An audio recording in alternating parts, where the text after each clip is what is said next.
রাজধানীর ফার্মগেইটে চাঁদা না পেয়ে ফুটপাতের চায়ের দোকান, লেগুনা ও খাবার হোটেলে ভাঙচুর এবং কর্মচারীদের উপর মারধর করার অভিযোগ উঠেছে ঢাকা মহানগর উত্তর আওয়ামী স্বেচ্ছাসেবক লীগের এক নেতা ও তার অনুসারীদের বিরুদ্ধে।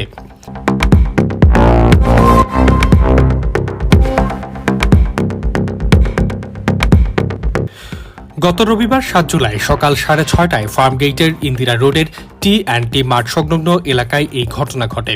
ভাঙচুর চালানো ওই নেতা হচ্ছেন ঢাকা মহানগর উত্তর আওয়ামী স্বেচ্ছাসেবক লীগের যুগ্ম সাধারণ সম্পাদক মিথুন ডালি ও তার ব্যক্তিগত সহকারী টুটুল এবং আরও অন্তত ২০-২৫ জন।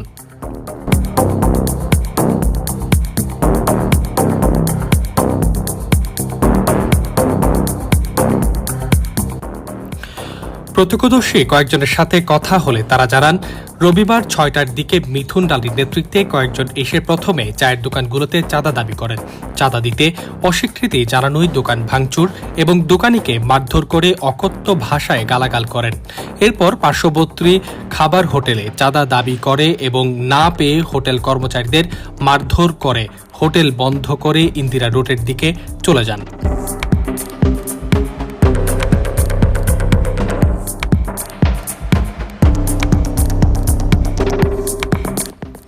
জানা গেছে, ইন্দিরা রোডের খামার বাড়ি, খেজুর বাগান, লেগুনা স্ট্যান্ডে দাঁড়িয়ে থাকা ইন্দিরা পরিবহন ও আরও কয়েকজন মালিকের লেগুনায় চাঁদা দাবি করেন। চাঁদা না পেয়ে মিথুন ডালির নেতৃত্বে অন্তত ৩৫টা লেগুনা ভাঙচুর করা হয়। চাঁদা না দিলে এবং লেগুনা ভাঙচুরের প্রতিবাদ জানালে লেগুনার চালক ও সহকারীদের অকথ্য ভাষায় গালাগালি করে বেধড়ক পিটিয়ে আহত করা হয়। লেগুনায় যাত্রী এবং পথচারীরা ঘটনার ব্যাপারে জিজ্ঞেস করলে তাদেরকেও মারধর করেন মিথুন ডালি।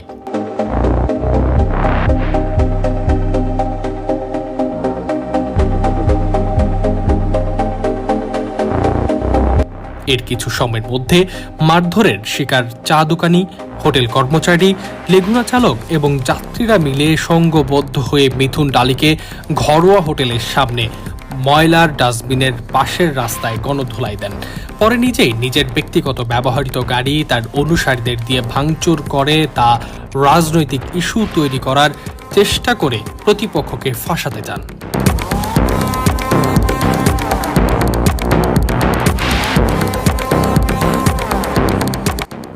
নাম প্রকাশ না করার শর্তে এক চা দোকানদার বলেন, মিথুন ডালি এবং তার সহযোগীরা প্রায় চাঁদা দাবি করেন এবং মারধর করেন। এটি এই প্রথম ঘটনা না।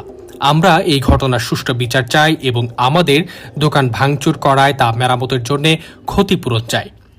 এক লেগুনা চালক বলেন, লেগুনায় চাঁদা দাবি করে না পেয়ে মিথুন ডালি আমাদের উপর বর্বর হামলা চালিয়ে অন্তত ৩৫টা লেগুনা ভাঙচুর করেছে। এই চাঁদাবাজের হাত থেকে আমরা রক্ষা চাই। এই আসনের মাননীয় সদস্য ও স্বরাষ্ট্র মন্ত্রীর হস্তক্ষেপ কামনা করছি। আব্দুর রহিম নামের স্থানীয় এক ব্যক্তি জানান, ফুটপাতে ব্যবসা এবং সেখান থেকে চাঁদাবাজি করা এখন একটা স্বাভাবিক ব্যাপার হয়ে গেছে। আমরা এর থেকে পরিত্রাণ চাই। সরকারের উপর মহলের দৃষ্টি আকর্ষণ করে তিনি বলেন, চাঁদাবাজদের হাত থেকে ইন্দিরা রোডের মানুষগুলোকে বাঁচান।